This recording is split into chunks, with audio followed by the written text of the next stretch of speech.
a very tough one. Not conducive enough is the simple answer. For reasons that are not new or unique or specific to the issue of climate change and climate action. But rather, it's the kind of familiar checklist of things that need to be done. We discussed this a little bit earlier, where I made the point that the difficulty or the issue that we have across Africa all too often isn't necessarily that we don't know what needs to be done, that we don't have the plans, we don't have the ideas and the vision of what needs to be done, is that the implementation isn't there, the follow-through isn't there. We don't have to reinvent anything in terms of creating an environment in which it makes sense, it is commercially viable and sustainable to invest in with the view to supporting climate action on the continent, right? It's having the right policies, it's instituting the right kinds of reforms, it's making sure that you develop human capital, it's making sure that you drive regional integration, it's making sure you have infrastructure, and so on and so forth. So, in a way, it's kind of like, well, it's a familiar answer, because this, the same, like, the problems that apply to other spheres of economic development across the continent are almost invariably going to translate over into the sphere of climate action and climate investing. So essentially, a big part of the answer to the question is, well, we just need to get serious and act on the things that we already know.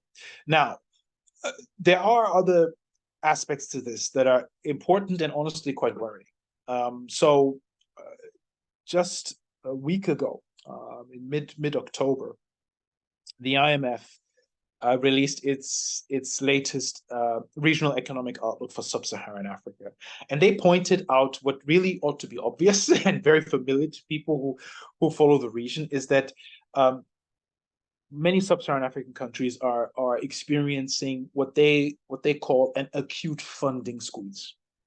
So, without going into too much detail, what we have is overall fiscal space and public revenues are under severe pressure, not just due to the COVID pandemic, but also due to unsustainable debt, and concerns around debt sustainability, rising interest rates globally, a generally volatile, unpredictable, and in many ways uncertain and negative economic outlook. All of that has put, let's just say, fiscally, has put many African economies in a very tight spot. And if you cannot afford to spend on basics, if you cannot invest to any meaningful degree into things like critical infrastructure, then you are going to struggle to make meaningful headway in terms of trying to ramp up, scale up, and drive climate smart investing and an investment geared towards driving climate action on the continent. And there, the outlook for many African economies is, we have to be honest here, is quite difficult. And it's not obvious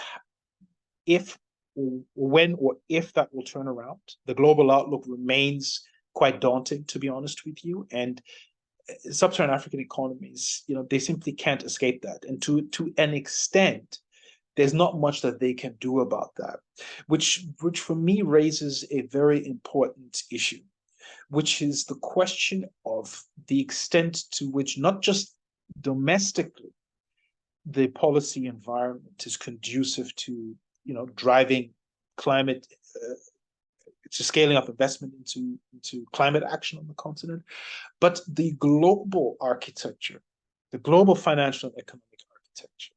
And don't take my word for it.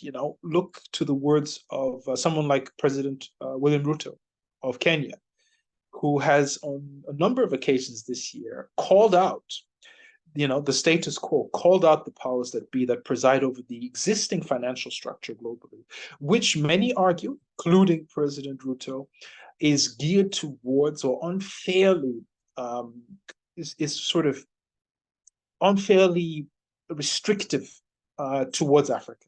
And he has called for a need to shake up the global financial order and to make it more equal, much fairer towards Africa, which at a time of crisis that we're seeing right now is hugely important. The problem is that I'm not sure how many people are listening to his words. From my perspective, there's really no arguing with what he's saying. I think it's a very overdue message and one that will resonate with many people around the world. But the point being made here is that there's not that much at present that sub-Saharan African economies can do about that. And whether we like it or not, they are subject to the prevailing fiscal regime. Which brings me back to something I alluded to earlier, which is we are living through a time of quite consequential and profound global economic and political change and transition. And perhaps within that lies the opportunity to address this challenge of how the global policy framework either supports or inhibits the ability of African economies to drive meaningful economic development, including climate action. And to what extent we should be appealing to the status quo for change, because I'm not convinced that it will come from there, and that perhaps there needs to be a little bit more of a strategic rethink of how, given the constraints that are out there, how can we position ourselves and who can we work with to circumnavigate some of these difficulties, which are going to be here for a while. The debt issue, the lack of fiscal space, the acute funding squeeze, as the IMF puts it, it's going to be here for quite some time.